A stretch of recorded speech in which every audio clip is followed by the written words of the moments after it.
তো নমস্তে তুলসী দেবী হরি ভক্তি প্রদায়িনী, সেই তুলসী পিঁড়ি পর্যন্ত তারা ভেঙে দিচ্ছে। কি জাতীয় জেহাদিদের আক্রমণ নেমে আসছে! যদি আপনারা ঐক্যবদ্ধ না থাকেন, ভাববেন না যে ওটা মোথা বাড়ি হয়েছে, ওটা অমক বাড়ি হয়েছে। আপনার বাড়ির সামনেও কিন্তু আসার দিন গণায় আইছে। তাই আপনারা সবাই জানবেন, হরিভক্ত, রামভক্ত, কালী ভক্ত, কৃষ্ণ ভক্ত, যে যেখানে যার ভক্ত হন, সবাই হাত তুলে বলুন, আমরা সবাই সনাতনী।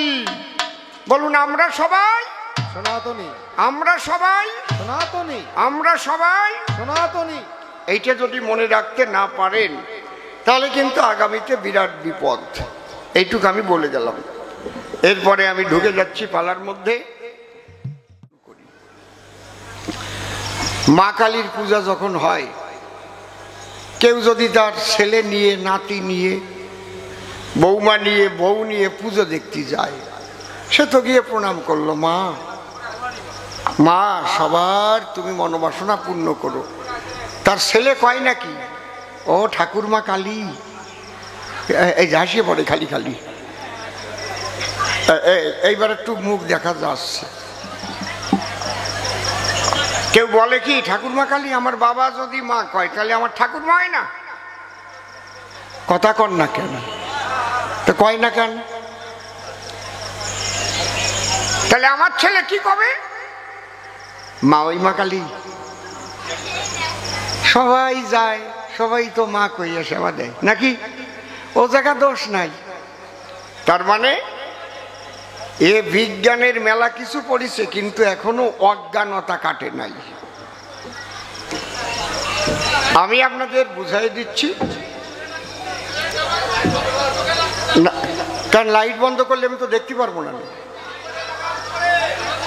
আচ্ছা, একটু উপরের দিক ঠেলিয়ে দাও দি, দেখি কি হয়। মুখটা একটু উপরের দিক তুলে দাও লাইটের। হ্যাঁ, এইবার হবে? এইবার হয়েছে তো? বেশ। আমার যত অসুবিধা হোক, ওনাকে একটু ভালো সুবিধে করে দাও।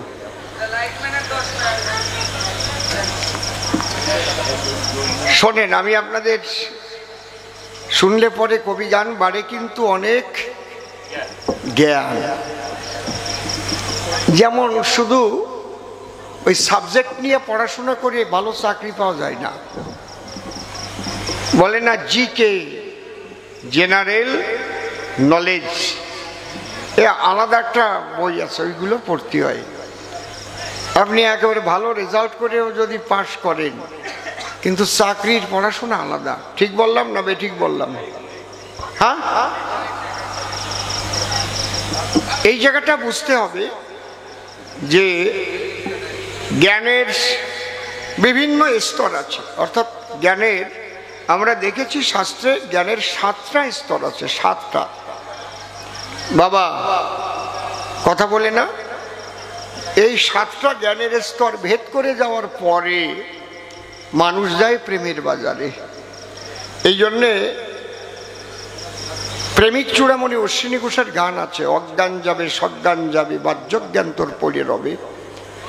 এই দশা তোর যখন হবে, তখন উঠবে চিদানন্দের নিশান। সেগুলো বলবো পরে, থাকেন একটু ধৈর্য ধরে। আমাদের যে সম্পর্কটা, এই সম্পর্ক হচ্ছে একটা আধ্যাত্মিক সম্পর্ক আর একটা জাগতিক সম্পর্ক।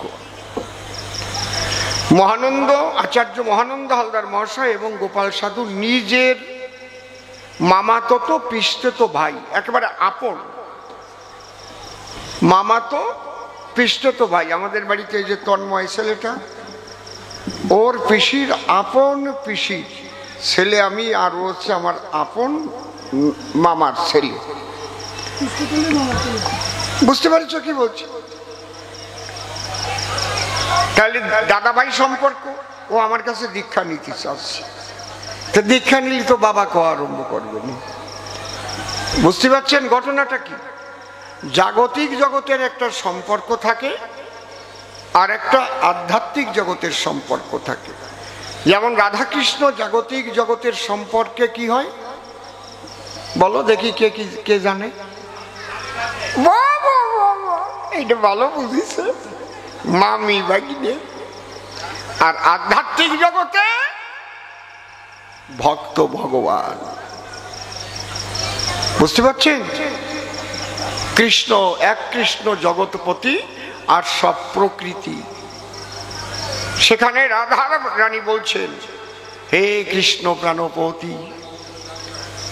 তাহলে আমাদের সবার প্রতি, সবার প্রতি কৃষ্ণ জগৎপতি।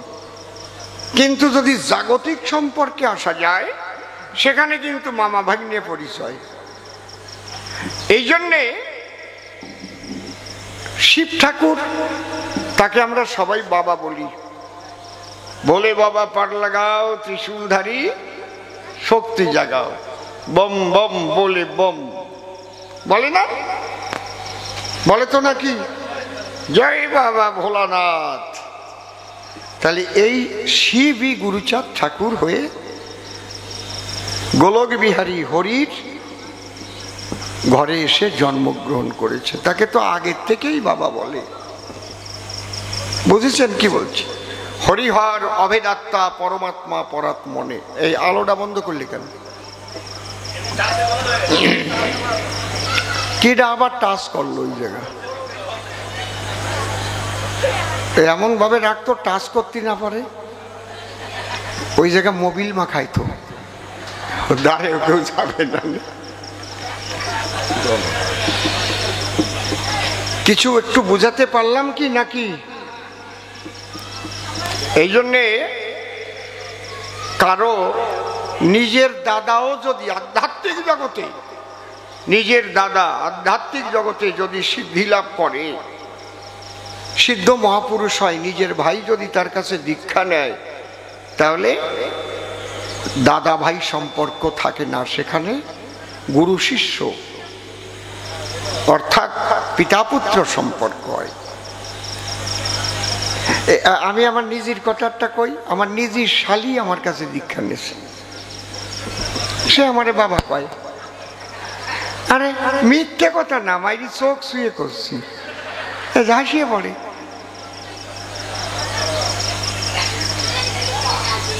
আমার বউয়ের বড় দিদি, ওরা দুই বোনই, দীক্ষা টিক্ষা নেয় নাই।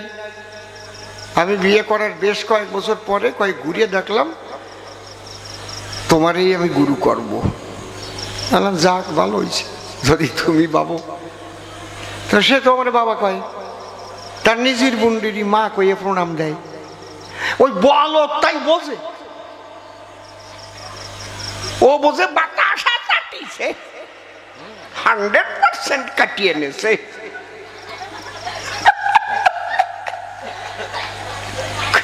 কি গল্প কইছে, কোন জায়গার কালেকশন, একেবারে মাইকেল জ্যাকসন। আমার না এইসব বাজে কথা ভাল লাগে না, আমার লজ্জা করে কেমন, সত্যি ভাই।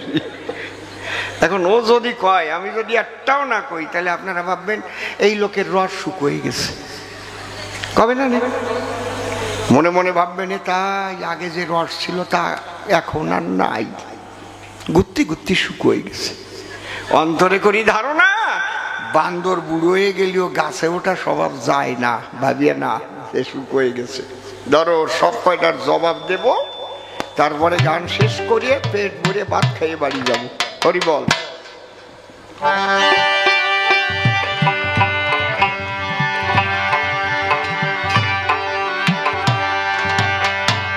জয় জয় হরিচাঁদ, গুরুচাঁদ, তারকচাঁদ, হীরামন, গোপাল চাঁদ, অশ্বিনী প্রেমানন্দে। হরি হরি বল, হরি বল।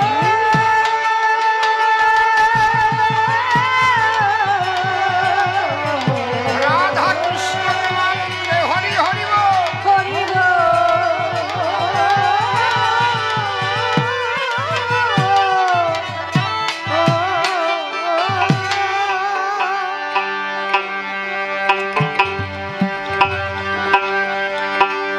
শান্তি হরির যুগল পদ্ম হৃৎ পদ্মে করি আরাধ্য, শুদ্ধ চিত্তে প্রণতি জানায়।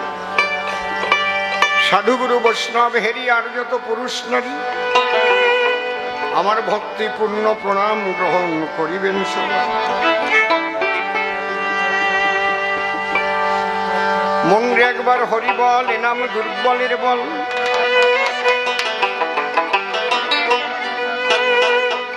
নাম বিনে কি আছে বলে ভব সংসারে,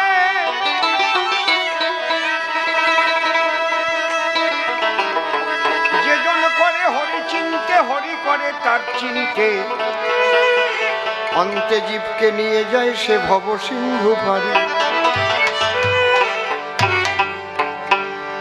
তাই বলি মন রসনা তেজে বিষয়ে বাসনা ছেড়ে দিস কেন?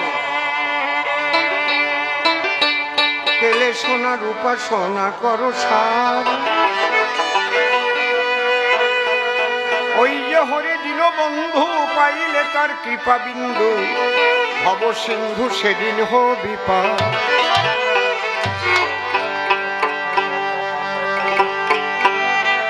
বিপক্ষের কবি যিনি, সদানন্দ নাম ধরে তিনি,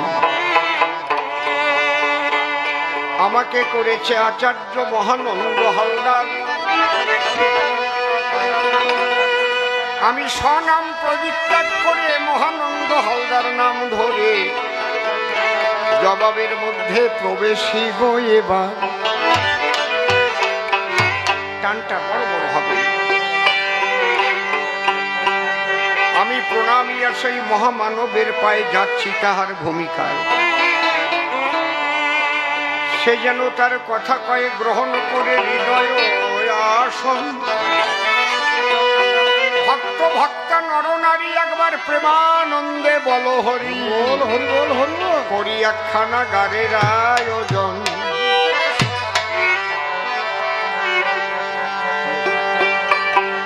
বলছে হরিচাঁদ নূতন কি দিতে এলো? সবই তো আগের অবতারটা দিয়ে গেল। হ্যাঁ,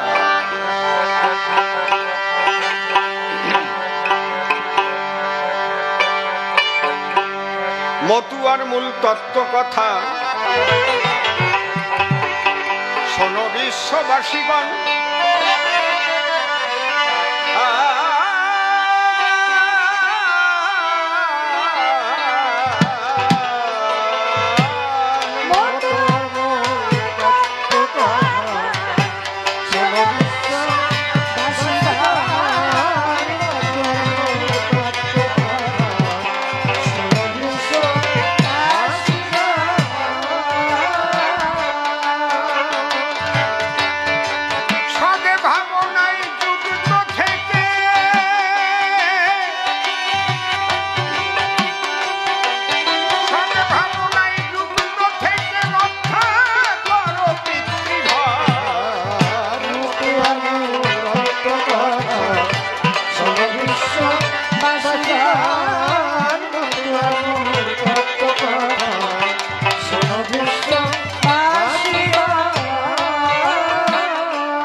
প্রশ্ন করেছে দান, শুনলেন যত জ্ঞানবান। যুগে যুগে ভগবান করেন অবতরণ। রাম এলো, কৃষ্ণ এলো, শ্রী গৌরাঙ্গ এসেছিল। জীবের যা প্রয়োজন ছিল সব করেছে দান। বলো তুমি আমার পাশে পুনরায় শ্রী হরি এসে ভালোবেসে নূতন কিবা করিল সে দান। নূতন কোন তত্ত্ব দিতে? হরি এলে নবনীতে, সেই তত্ত্ব জানিতে প্রশ্ন করেছে দান। আরে ভক্ত, তোমার কাছে করি বর্ণনা। ধর্মের নূতন বলে কিছু হয় না। ভগবান শ্রীকৃষ্ণ কেলে শোনা গীতায় করেছেন অর্জুনের কাছে ঘোষণা।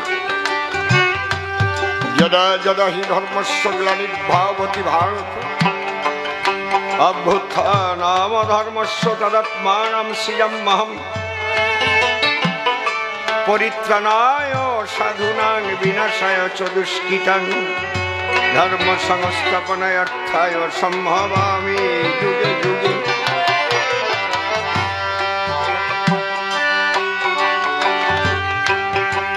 শ্রী ঠাকুর অনুকূল চন্দ্র বললেন, ধর্ম যখন বিপাকী বাহনে ব্যর্থ অর্থে ধায়, প্রেরিত পুরুষ আসেন তখন পাপী পরিত্রাণ পায়। ধর্মের প্রকৃত যে ধর্ম, সেই ধর্মের নাম হচ্ছে সনাতন।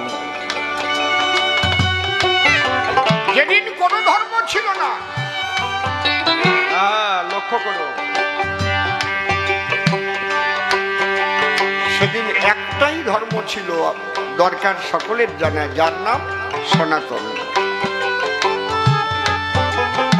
কথা নয় অসঙ্গত, যদি যীশু খ্রিস্ট জন্মগ্রহণ না করিত, তাহলে খ্রিস্টান ধর্ম বলে এই ধরনী তলে কোনো ধর্ম কি সৃষ্টি হতো?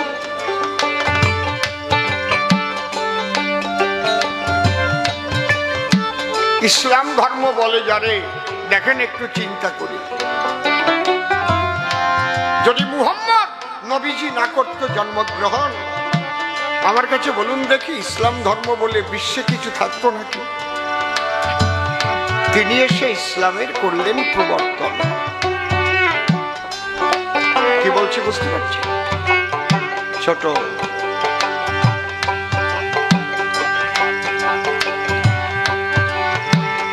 কতগুলো সূক্ষ্ম কথা আছে, আমি যদি বলতে যাই আপনাদের কাছে, হয়তো কিছু বেবোধ মুসলমান আছে, সে বুঝবে না, আমার উপর দাঁড়িয়ে উঠবে। নবীজি মুসলমান না, নবীজি ইসলাম। নবীজিকে যে সঠিকভাবে গ্রহণ করে সে হয় মুসলমান। কথা বোঝা গেল? হ্যাঁ, কায়দা আছে। উনি তো প্রেরিত পুরুষ, এই জন্য নবীজি বলেছেন আমি আল্লাহর দোস্ত। যীশু খ্রিস্ট বলেছে I am the son of god. এই যে আলোচনা, এগুলো বুঝতে হলে লাগবে অনেক হাই থট, তাই নাহলে ইয়েস আর নট, এক ওই একজন হবে কোল্ড, একজন হবে হট, তারপরে মারামারি করি হবে শর্টফট। বুঝতে পারছেন ব্যাপারটা?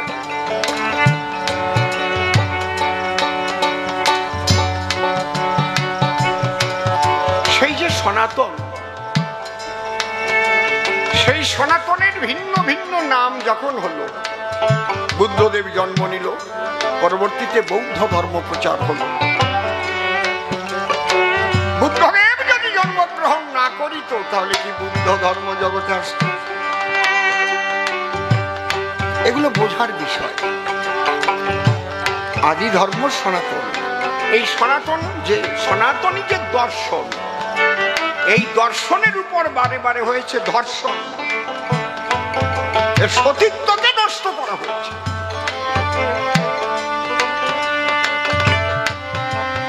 বুঝতে পারছেন কি বলছে? এই জন্য বারে বারে অবতার বাজাইয়া নবতার, হরিতে ধন নির্ভার, তিনি আসেন নরাকারে, জানাইতে সনাতনী তত্ত্ব, নিজে হন এসে ভাব উন্মত্ত, আর সেই মূল সত্য দিয়েছেন আমার হরি অবতার।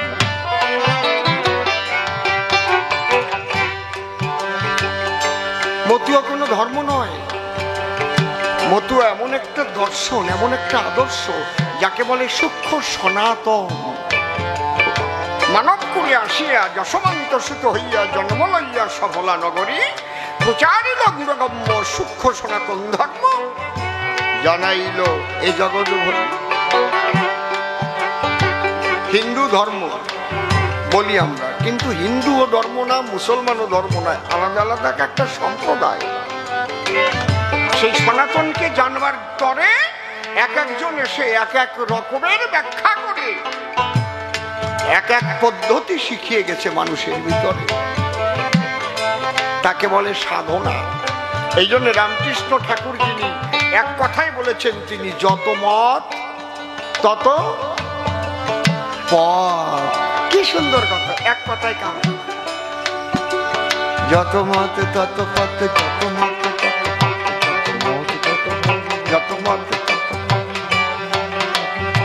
বুঝলাম, এই জায়গার একটু ক্লিয়ার করতে পারতো, কেন করে নাই জানি না।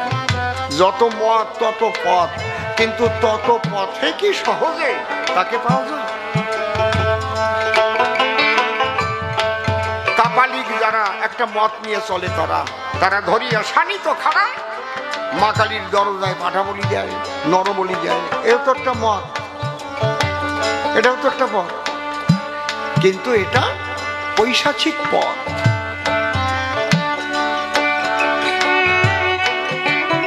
এটা হচ্ছে রজগুণ সমন্বিত মত। কিন্তু ঈশ্বরকে পেতে গেলে ত্রিগুণাতীত না হলে, প্রেম ভক্তি না জাগিলে ভগবত কৃপা হয় না কোনো কাল।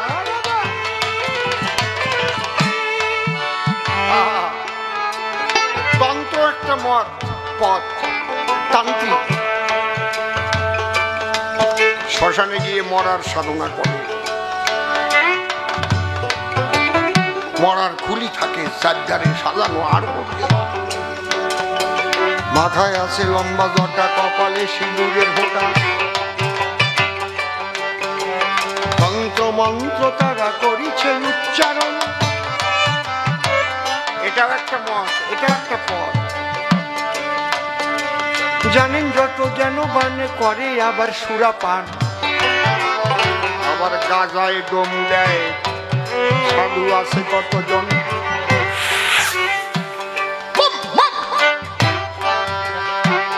আছে না নাকি?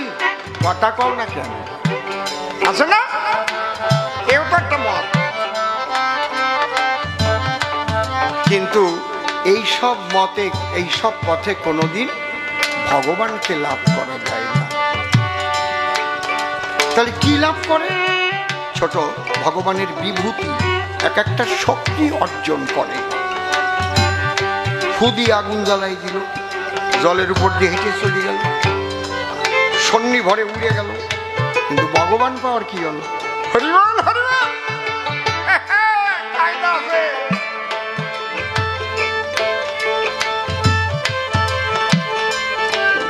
এই জন্য আমি অসীম সরকার দীক্ষা নিছি 18 বার। এক এক মতের মধ্যে ঢুকেছি আর জানিছি, দেখি কি কি আছে।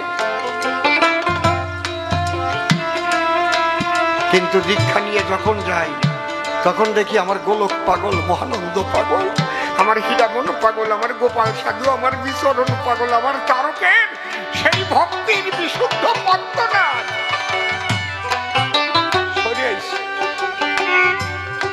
একদম শেষে গিয়ে ঠাকুর ভবা পাগলাকে পেয়েছি। দেখলাম বাহ, এই তো আমি তো এই চাইছি। পাগল একদিন গান গাইতে গাইতে হারমোনিয়াম নিয়ে সাথে হাত বেড়ে উঁচু হয়ে গেছে, হারমোনিয়াম নিয়ে সন্নি পরে। হঠাৎ নামিয়ে এসে করছে, কেমন লাগলো রে? একটি চমৎকার দেখালাম, এর নাম হঠযোগ। এটার নাম হচ্ছে হঠযোগ। এই যোগ, এই যোগে সিদ্ধ হয়ে মানুষের সামনে কৃতিত্ব দেখানো যায়, কিন্তু এর দ্বারায় ভগবানকে লাভ করা যায় না রে। ভগবানকে লাভ করতে হয় একমাত্র প্রেম ভক্তির দ্বারায়। হরি হরি বল, হরি বল, হরি বল, হরি বল, হরি বল।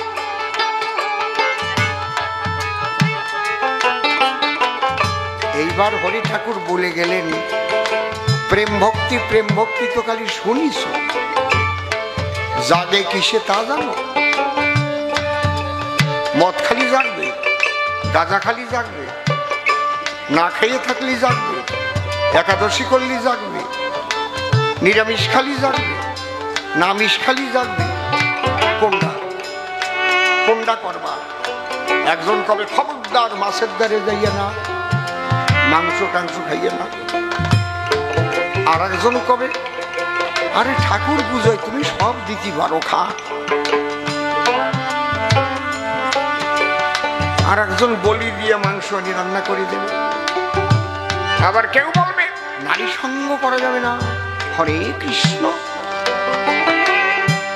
আবার কেউ বলবে একটা নারীতে হবে না, 3টে 4টে পাশে নিয়ে ঘুরে বেড়াতে হবে, কাঁচা খুলে বৈরাগী শাস্তি হবে। হরি বল।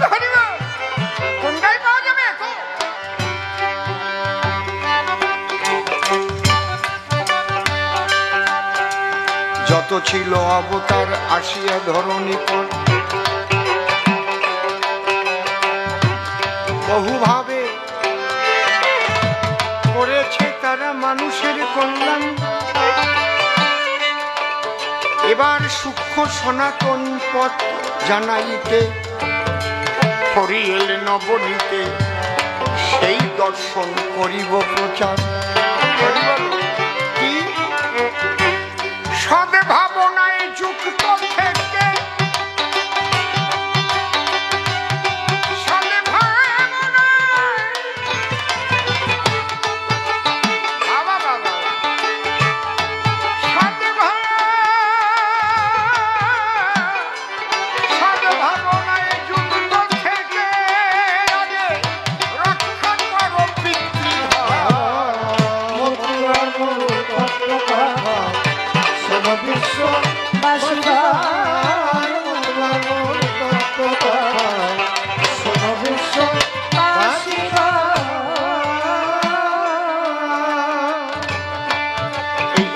পদের আলোচনা করলে কয়েক ঘন্টা কেটে যেতে পারে। সদ ভাবনায় যুক্ত থেকে রক্ষা করো পিতৃধন। আচ্ছা, ভাবনাটা কোথা থেকে ওঠে বাবা? আমি জিজ্ঞেস করি আপনাদের নিকট, ভাবনাটা কোথা থেকে ওঠে? না,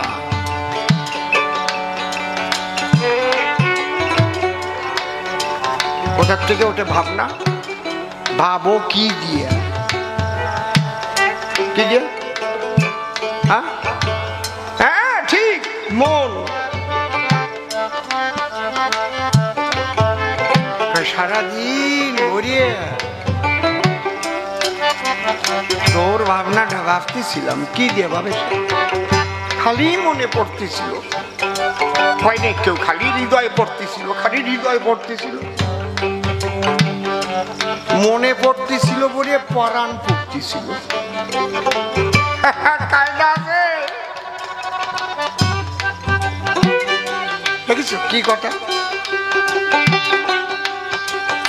তাহলে এই মন থেকেই কিন্তু মননশীলতা, সমস্ত ভাবনা তৈরি হচ্ছে। যার মন নাই, তার ভাবনা করার ক্ষমতাও নাই। আচ্ছা, তাহলে এই মনের থেকে ওঠে ভাবনা। তাহলে ভাবনা, সদ্ভাবনা, অসৎ ভাবনা, কুভাবনা, সুভাবনা, মনের থেকেই তো ওঠে। মনে মনে কতজন রাজা হয়ে যায়।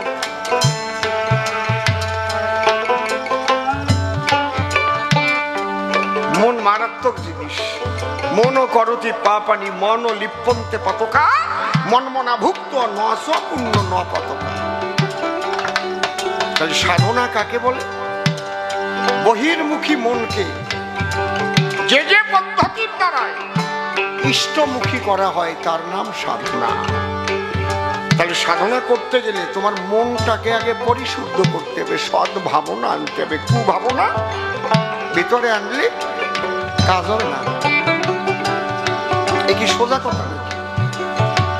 এই জন্য বলে কায় মন বাক্যে করিও তার সাধনা।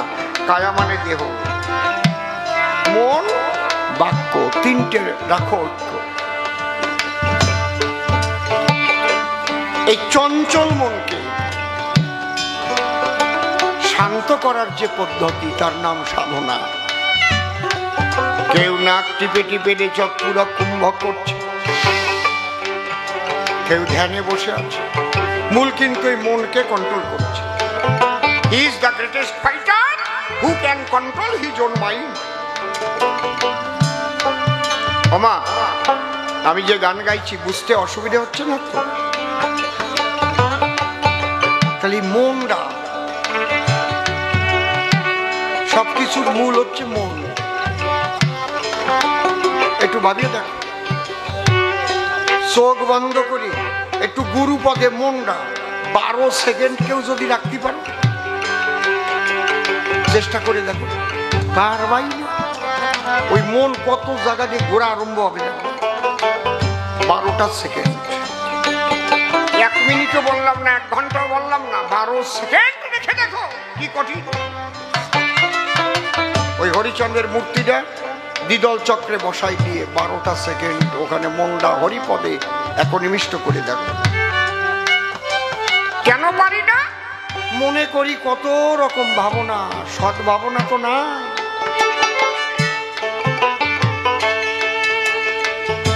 তারপর পিতৃধন, যার 1 বিন্দুর দ্বারায় আমি করেছি জন্মগ্রহণে, দেহটা হয়েছে গঠন। সৃষ্টিকে রক্ষা করে সেই পিতৃধনকে রাখতে হবে ধরে। এই জায়গা কোনো হিন্দু, মুসলমান, খ্রিস্টান, বৌদ্ধ আছে নাকি? বিশ্ব মানবের কল্যাণের তরে হরিচাঁদ ঠাকুর এসেছে। মতুয়া দর্শন গ্রহণ করতে কারো ধর্ম ত্যাগ করতে হয় না।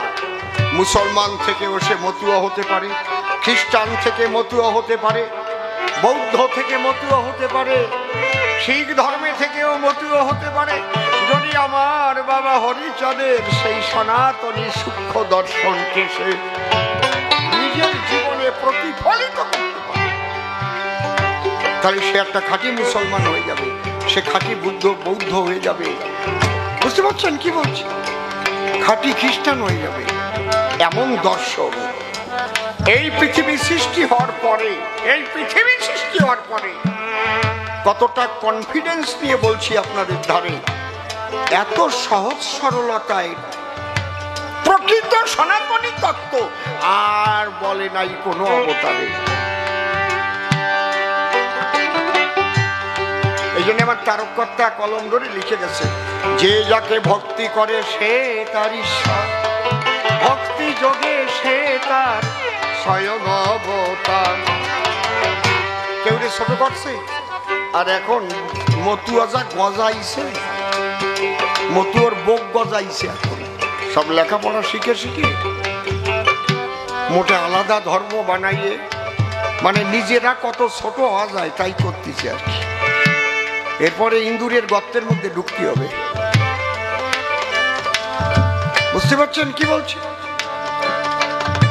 আমরা সনাতনী বলো, তাহলে পৃথিবীর সমস্ত সনাতনীদের সঙ্গে তোমার বন্ধন থাকবে।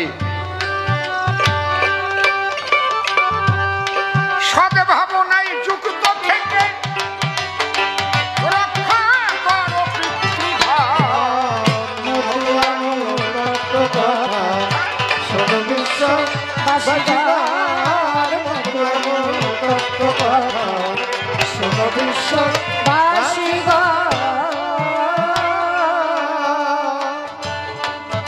আর কি সদা কহ সত্য বাক্য, মনে মুখে রাখো ঐক্য, নিজে হয়ে কর্ম দক্ষ, কর্তব্য করো পালন।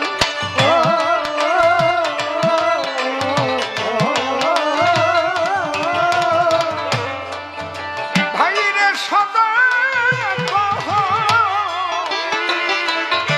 সত্য বাক্য,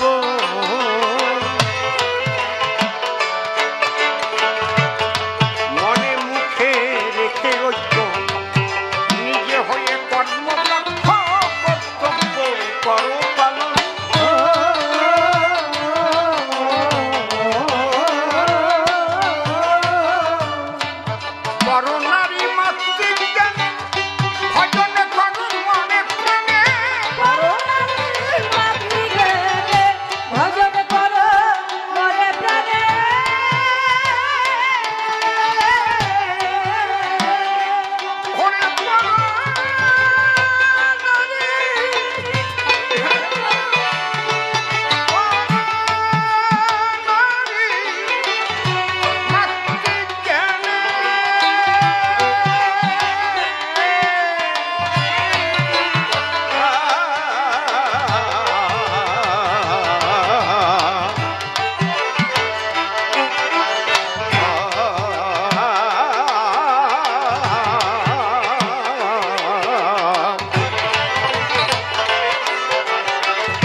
নিজের মাঝে নিজের সত্তা যে দেখে সে হয় তত্ত্ববেত্তা। ফাঁক পেলেই তত্ত্ব কথা তার কাছে করো শ্রবণ।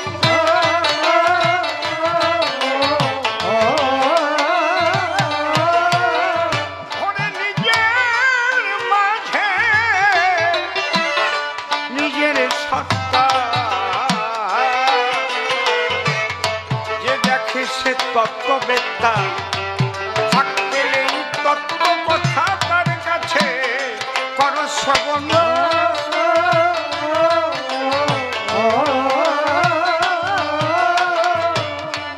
একই ব্রহ্ম বহু রূপে প্রকাশিত ভাবকূপে। প্রকাশিত ভবকূপে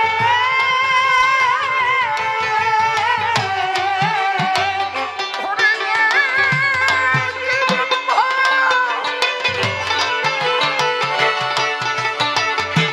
একই ব্রহ্ম বহু রূপে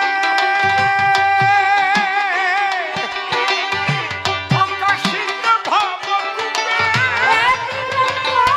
বহুরূপে প্রকাশিত ভবকূপে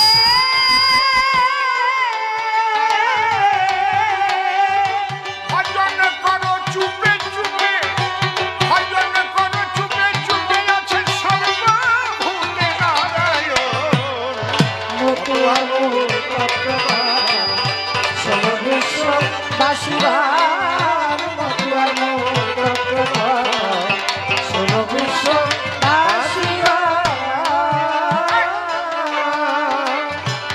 ধর্ম কভু নয় রে ভিন্ন, মালা টুপি বহির চিহ্ন। হিংসার পততি জঘন্য, সকলে করো অর্জন।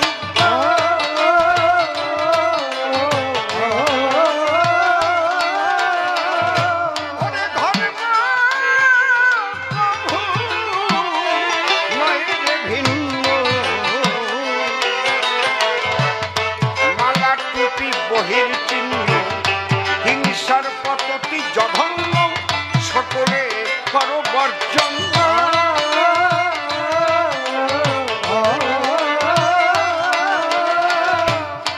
আল্লাহ কিংবা ভজ হরি, ফকিরি কি ব্রহ্মচারী।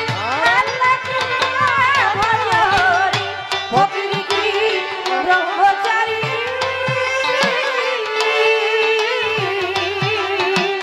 হরি নাম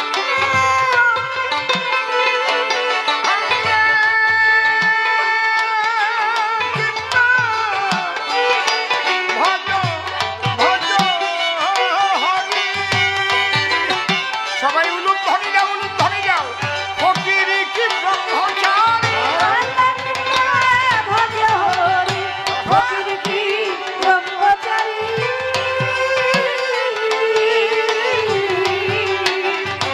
কিংবা তুমি হও সংসারী, কিংবা তুমি হও সংসারী, প্রেম ভক্তি হলো পরম ধন।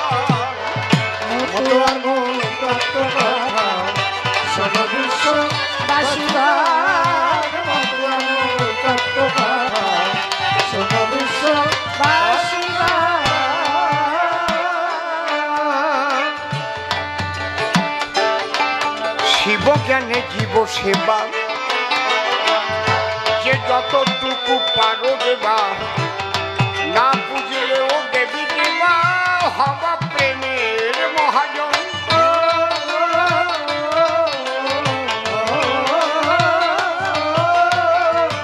ওরে মাতা পিতার চরণে